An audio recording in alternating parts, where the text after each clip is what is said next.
Bem-vindos ao Casa Comum, nosso espaço de debate aqui à quarta-feira na Renascença com Mariana Vieira da Silva e Eduardo Pacheco. Bem-vindos, vamos à nossa conversa sobre temas nacionais e internacionais. Começamos pela dimensão nacional esta semana e começo esta semana por si, Eduardo Pacheco. O projeto Código Laboral, o Trabalho 21, assim se chama, o projeto de revisão do Código Laboral, tem sido debatido agora na Concertação Social, onde vai voltar depois em outubro, portanto depois das eleições autárquicas, foi apresentado em julho, com posições até agora favoráveis, sobretudo das confederações patronais, oposição das confederações sindicais, incluindo da UGT.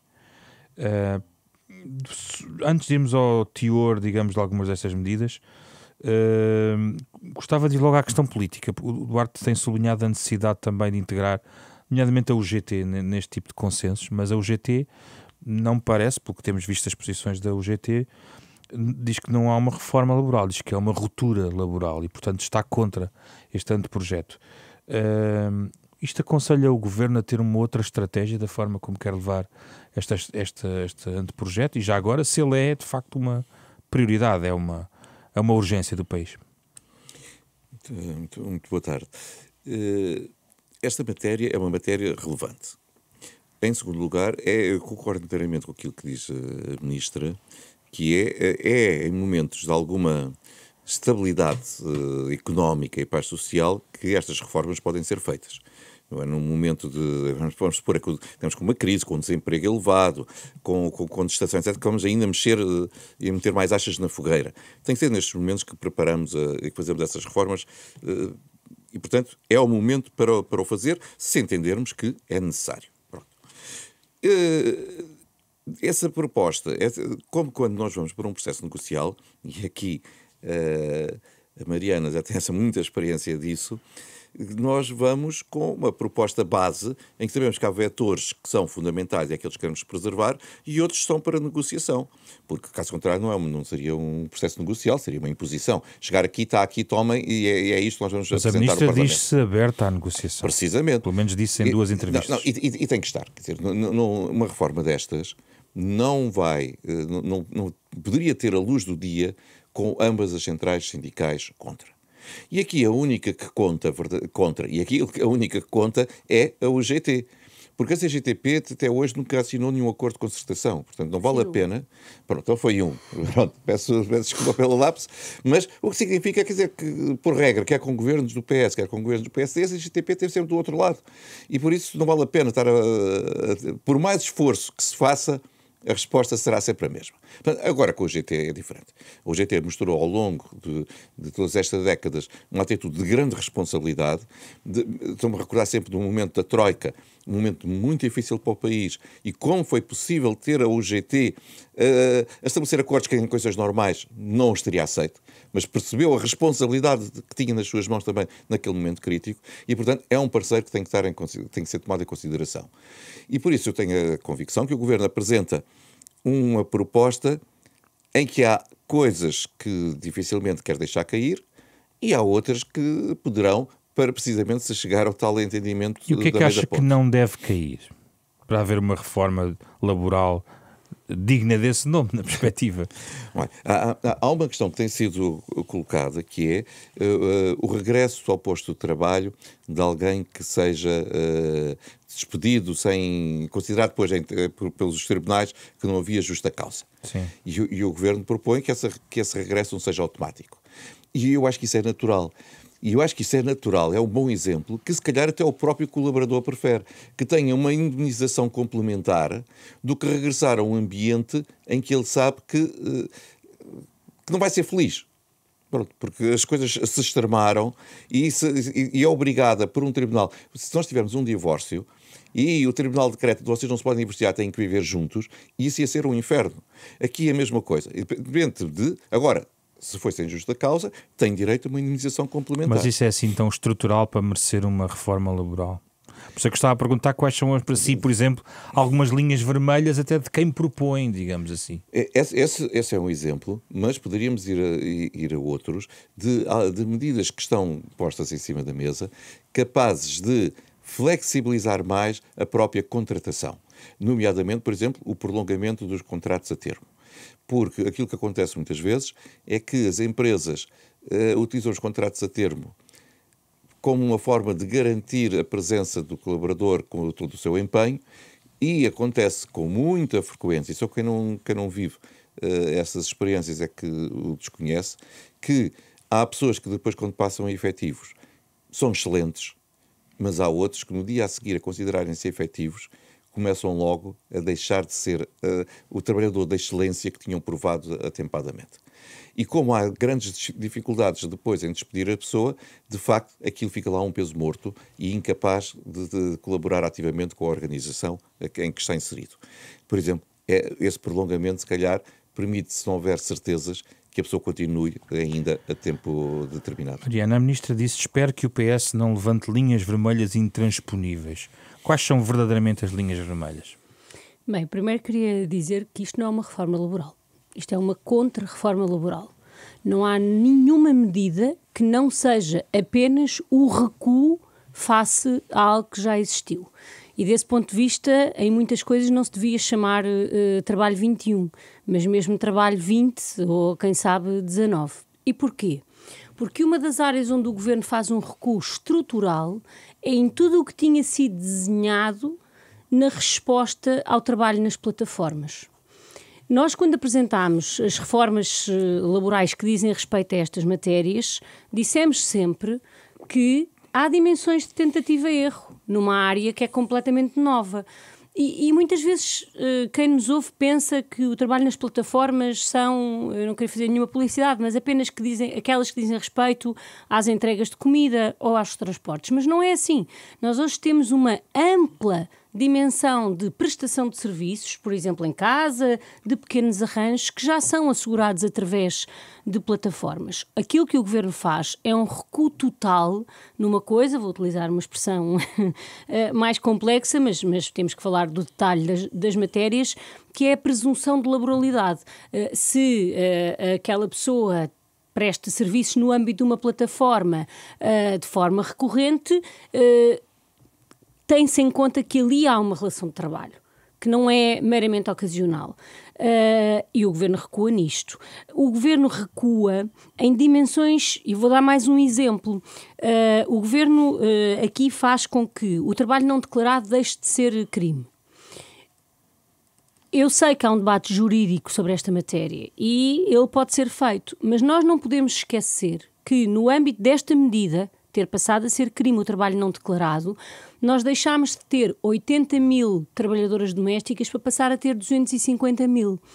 Nós sabemos que não são novas trabalhadoras domésticas, são pessoas que estavam na informalidade e passaram a ter um contrato de trabalho.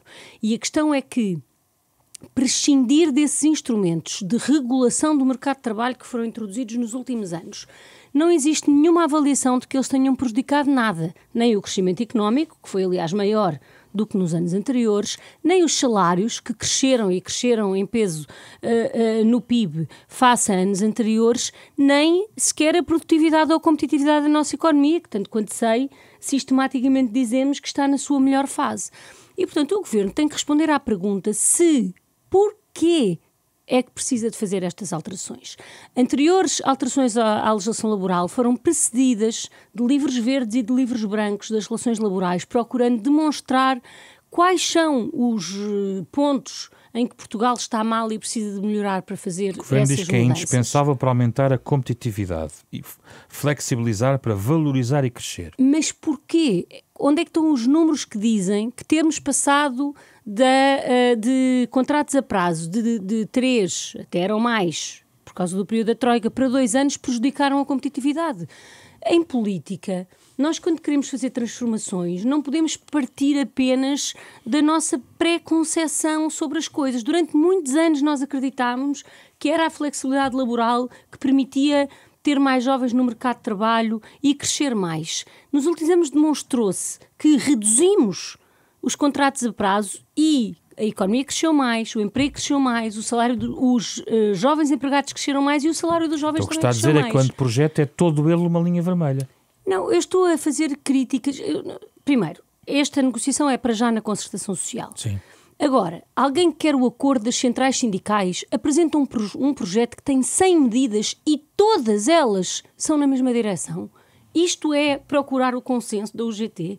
Não há uma medida que se traduza em mais direitos para os trabalhadores e todas se traduzem em menos direito para os trabalhadores, onde se ataca onde se reduz o combate à precariedade, onde se reduz a negociação coletiva, onde se reduzem os direitos de parentalidade.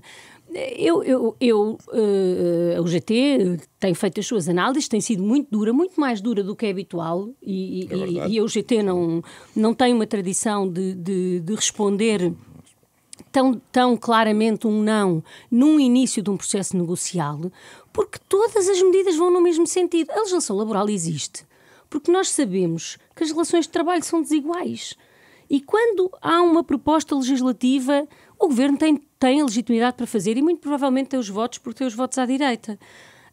O Partido Socialista também aprovou legislação sem consenso na concertação social, como a Ministra, aliás, está sempre a dizê-lo. Porquê? Porque as confederações consideraram que a agenda do trabalho digno não lhes trazia nada de bom.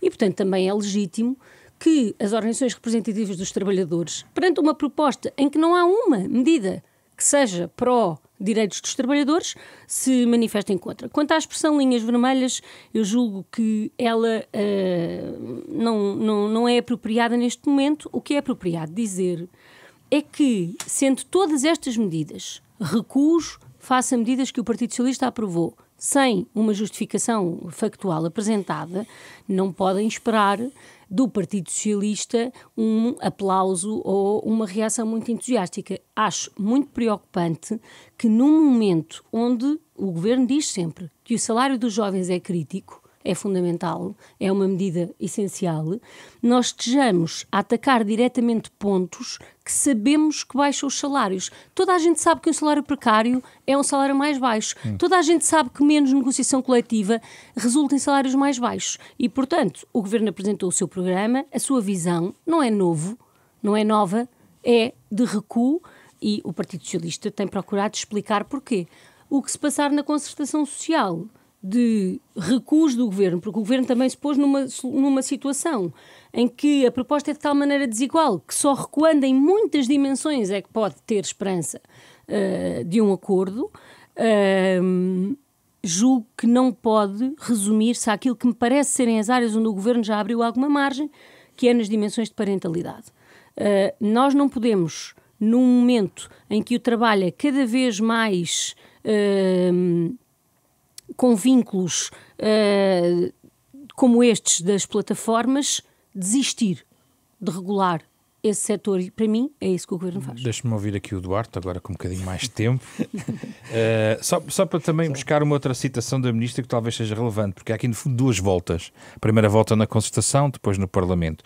A Ministra diz que não vai comprar consensos agora para criar conflitos depois, ou passar à força na concertação só para garantir a aprovação no Parlamento. Já agora, queria juntar esta posição do Governo. Primeiro, ouvindo aqui os comentários da Mariana,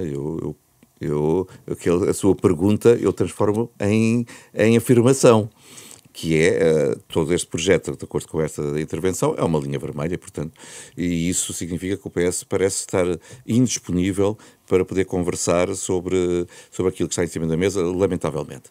E mesmo a questão que podem ter um caminho, uma orientação, a proposta que está, que contraria aquilo que até o Partido Socialista fez no passado, mas, quer dizer, as soluções que foram aplicadas e, porventura, corretas, não estou agora a fazer essa valorização, num determinado momento, não quer dizer que, passados anos, elas não tenham que ser revistas e tenham que ser atualizadas. E, portanto, não é por aí. Agora, eu volto a fazer referência. As críticas que foram feitas e aquilo que eu identifico. Tudo aquilo que possa contribuir, e eu acho que essa é de facto uma mentalidade diferente, tudo aquilo que possa contribuir para o reforço da solidez financeira das empresas e da sua competitividade, contribui também para o aumento salarial dos seus trabalhadores. E, portanto, acabam por ter também aqui um ganho.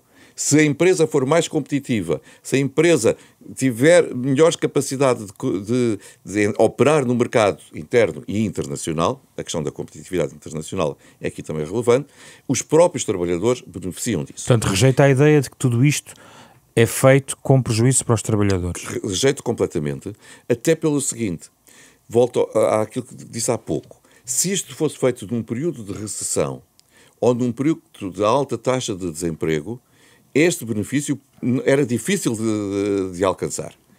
Porque a pressão era tal ordem que os salários só tenderiam era para estabilizar ou para baixar. Portanto, para si agora é o momento.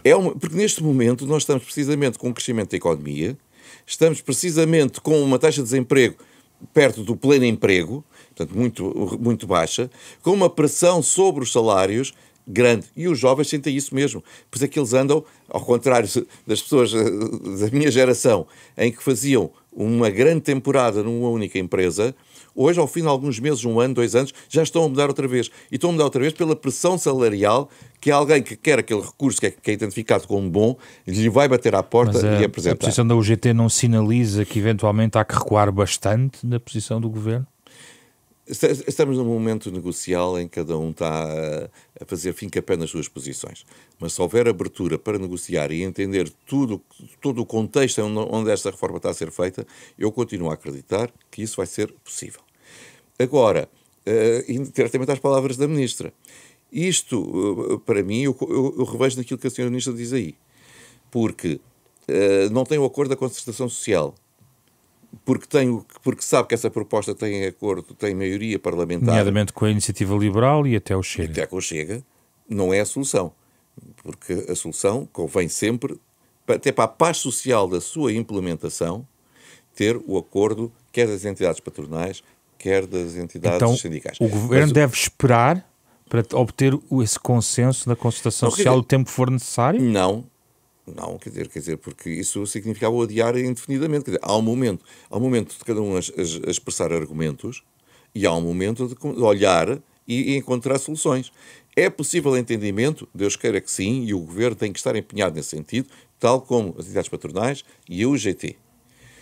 Não é possível. O próprio Partido Socialista, agora a Mariana o referiu, há 2 anos as entidades patronais não deram um acordo e paciência, quer dizer, há ali um esforço de negociação.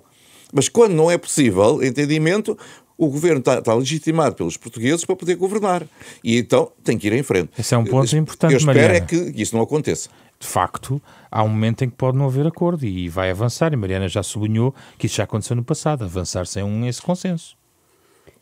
Certo, sublinhei porque nós, em política, há opções. Claro. Os governos podem fazer opções e podem fazê-lo sem acordo na concertação. Deixam de poder dizer que nós fomos os únicos que também aprovámos medidas de política sem acordo na concertação. Eu queria responder a isto... Continuo a acreditar que será possível. Eu queria responder aqui a uma questão que é... Este debate entra sempre numa ideia de que uns estão a defender os trabalhadores e os outros estão a defender a competitividade e a competitividade vai acabar por ser boa para os trabalhadores. Aquilo que eu estou a pôr em causa, e eu não estou a pôr em causa as soluções concretas das medidas do Partido Socialista, aliás, comecei logo por dizer que, pelo menos numa área onde elas foram bastante inovadoras, estou sempre disponível para que as soluções concretas encontradas possam não ser as melhores. Aquilo que eu estou a pôr em causa é essa relação de que relações de trabalho mais flexíveis, que é como quem diz, mais precárias, criam mais competitividade. É um mito que foi sempre alimentado e que não está demonstrado, e que me parece, ou que estou a defender, porque isto é um debate, que os últimos anos demonstram o contrário. Demonstram que uma redução de 700 mil pessoas na precariedade, que foi o que aconteceu nos últimos anos, não se concretizou em menos competitividade das empresas, porque as empresas cresceram mais. Todas batem recordes de exportações. O país cresceu mais. E, portanto, aquilo que eu estou a pôr em causa é a relação entre flexibilidade e competitividade com o qual a direita alimenta as suas políticas. E o argumento dos trabalhadores poderem ser beneficiados desta alteração? Se eu não acredito na ideia de que mais flexibilidade cria mais competitividade, então eu não acredito nesse benefício. Nós baseamos o debate político em Portugal, em torno da legislação laboral, sempre com base nesta ideia. E aquilo que me parece é que os últimos anos de políticas laborais põem em causa essa conclusão. Ou, pelo menos, e por isso ter falado no Livro Verde, obrigam o Governo a explicar Porque é que, apesar de ter acontecido ao mesmo tempo menor precariedade e maior competitividade, continuam a acreditar na mesma receita que sempre acreditaram? É isso que eu acho que precisa de ser justificado. E queria dizer uma coisa finalmente. O INE faz perguntas aos empresários regularmente. E nós todos conhecemos os resultados dos inquéritos. Há 15, 20 anos havia muitas queixas sobre as dificuldades na contratação, nos despedimentos, a chamada rigidez laboral. Eu peço para irem lá procurar essa resposta. Já não está. Está a falta de mão de obra, está a falta de qualificações, está a morosidade na justiça. Há muitas medidas que estão lá, identificadas pelos empresários. E quando nós visitamos uma boa empresa, se perguntarmos, eu desafio alguém a encontrar-me alguém que não nos setores da distribuição e etc., me diga que o problema da economia portuguesa é a legislação laboral. Temos que fechar este tema. Só fazer esta referência. A economia cresceu apesar com esta legislação que está em vigor, com este quadro legislativo. Verdade.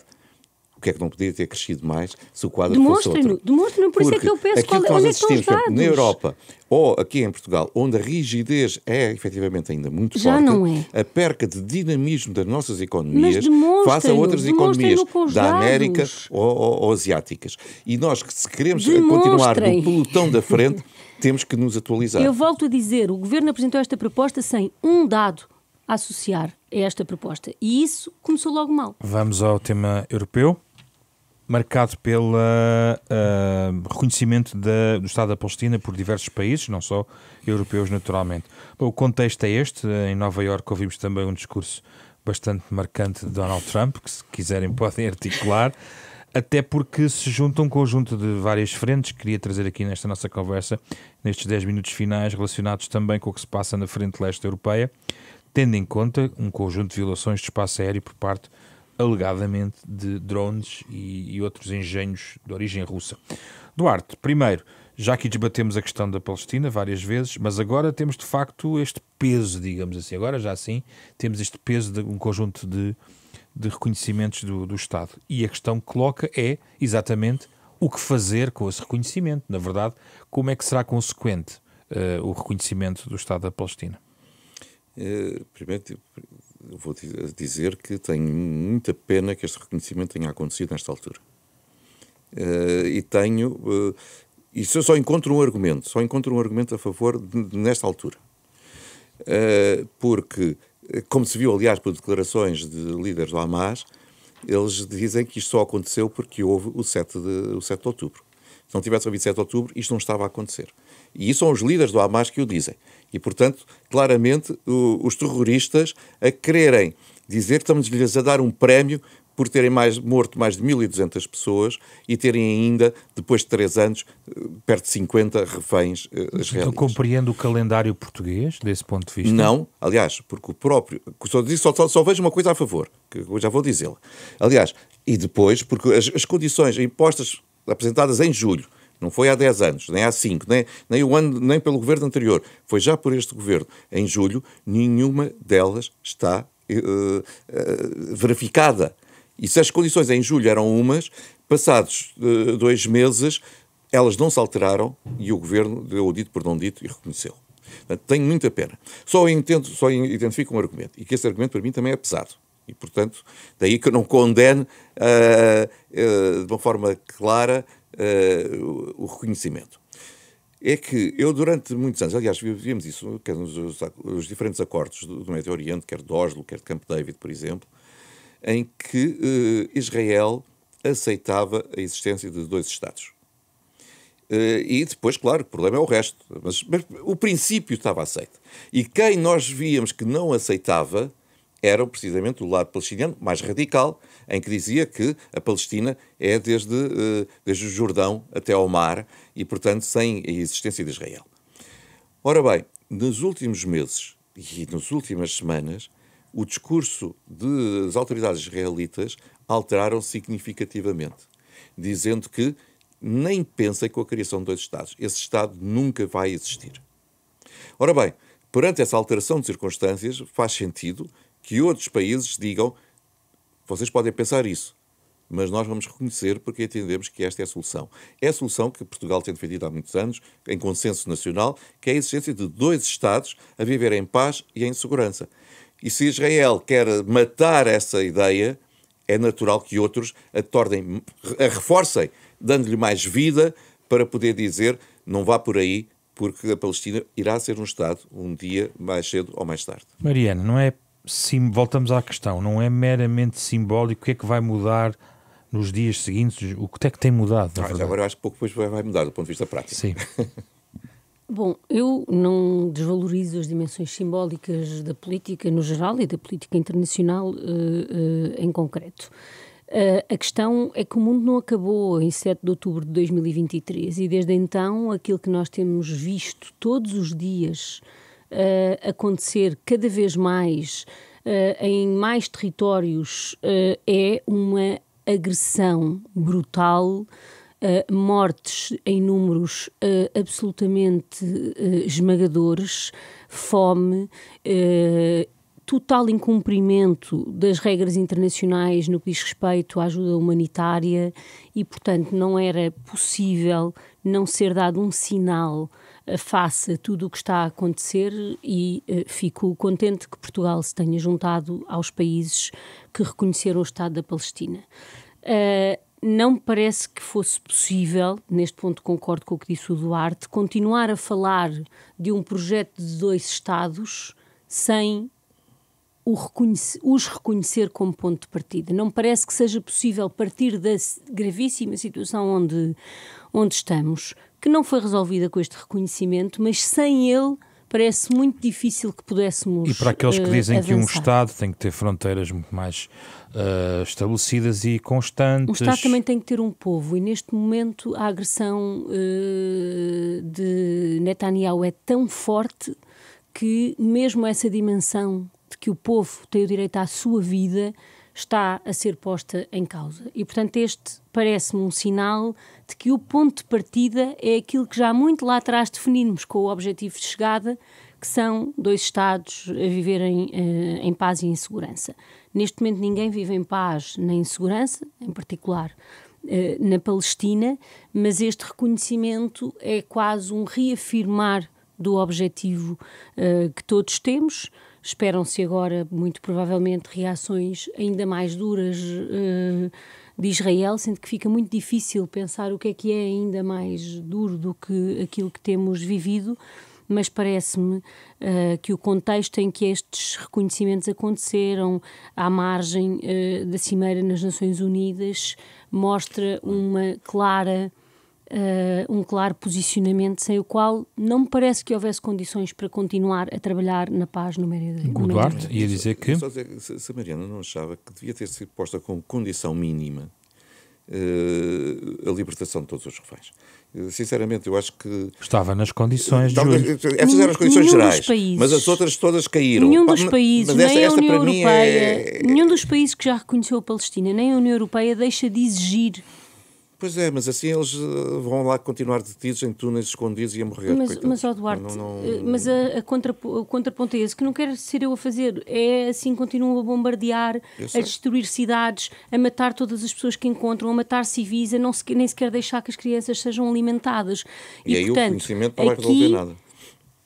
Aqui o reconhecimento vamos continuar com a barbárie. O reafirmar de qual é o objetivo da comunidade internacional, que é 2 Estados. Em 2 minutos, Duarte, quer falar sobre o que disse Trump ou quer falar sobre o teste que eventualmente a Rússia está a fazer à Europa no lado leste? A única dificuldade em comentar o que diz o Presidente Trump é que isso depende da hora e do minuto.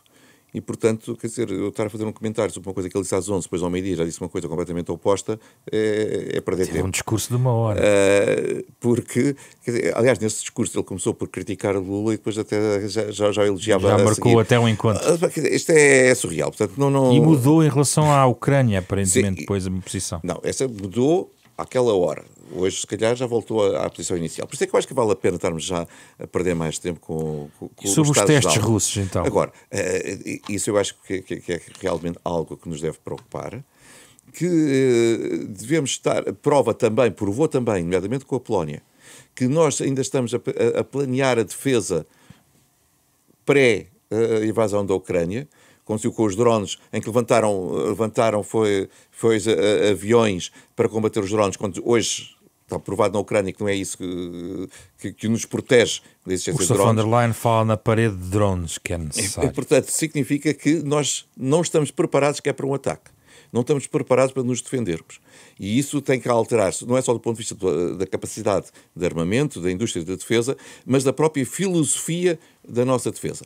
E, em segundo lugar, temos que estar definitivamente preparados para agir enquanto europeus. E sem a proteção americana. O que é agir?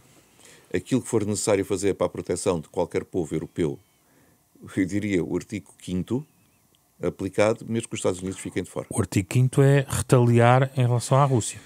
Se amanhã as tropas russas levantarem sobre a Letónia ou a Lituânia e nós ficamos parados, ou fazemos discursos, ou vamos lá solidariamente com aquilo que estamos comprometidos. E utilização nuclear, estamos a falar de um Estado com capacidade nuclear. Nós também temos o nuclear e, portanto, eles que se cautelem também. As armas nucleares não são para ser usadas.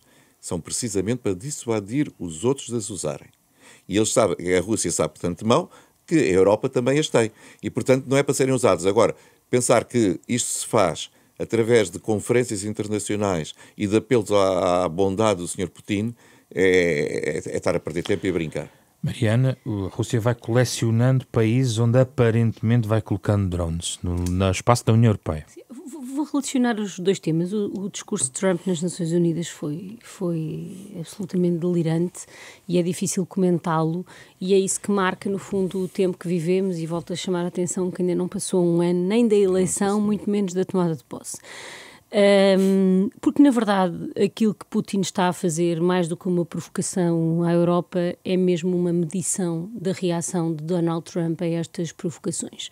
E por isso eu destaco a unidade da resposta que os europeus têm dado, mesmo em países como a Polónia, onde as visões diferentes dos diferentes partidos tem havido uma reação em coro, até entre presidente e governo, que têm visões completamente, enfim, opostas do desenvolvimento do seu país, e, portanto, do ponto de vista da reação dos países europeus, da rapidez, da reação em coro, acho que não há nada a assinalar.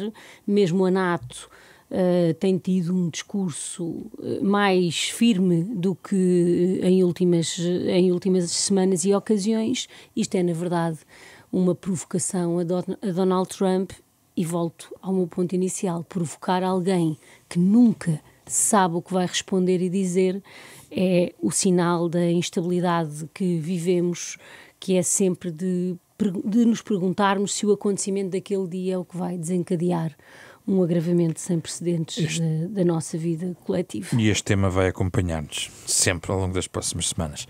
Voltamos na próxima quarta-feira. Euronet Plus.